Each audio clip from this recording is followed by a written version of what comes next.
Diduga menjadi korban malpraktik seorang dokter di salah satu rumah sakit swasta, seorang bayi di Kabupaten Gunung Kidul mengalami kelumpuhan pada tangan kirinya setelah dilahirkan. Tidak terima dengan hal ini, saudara, orang tua bayi kemudian melaporkan oknum dokter tersebut ke Majelis Kehormatan Disiplin Kedokteran Indonesia.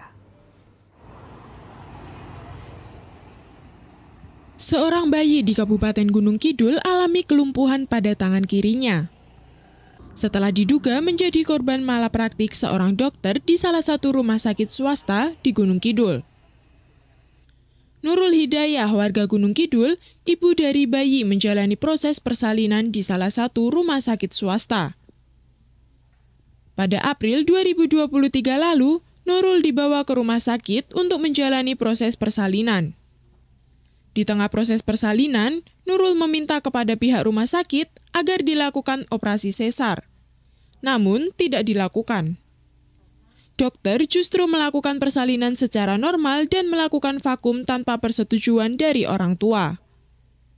Setelah bayi dilahirkan dengan berat badan mencapai 4,8 kg, tidak langsung diberikan kepada Nurul, dengan alasan akan dilakukan observasi terlebih dahulu. Pihak dokter kemudian memberitahu Nurul bahwa bayinya mengalami distosia bahu kiri atau cedera saat melahirkan.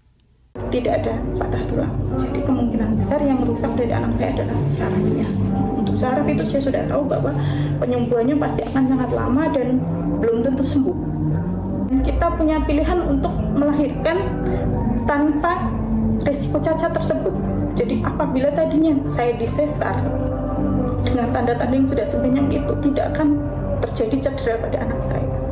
Di bulan Maret 2024, kalau tidak salah pada saat bulan puasa, itu kami dipertemukan satu kali, dan di situ saya disuruh mengutarakan keinginan saya seperti apa. Nah, dari beliau minta waktu untuk memikirkan hal tersebut, tapi sampai sekarang juga tidak ada kontak lagi dengan beliau. Maka dari itu kami memutuskan untuk mengambil langkah melaporkan beliau ke Majelis Kedokteran. Ketua Ikatan Dokter Indonesia Gunung Kidul, Dia Prasetyorini, menyerahkan sepenuhnya kasus ini kepada Majelis Kehormatan Disiplin Kedokteran Indonesia.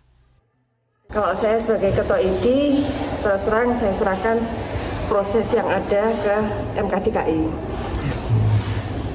Karena memang prosesnya sudah ke sana.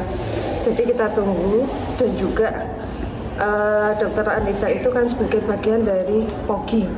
Jadi sudah ada organisasi di atasnya Dokter Anita, POGI-nya ada.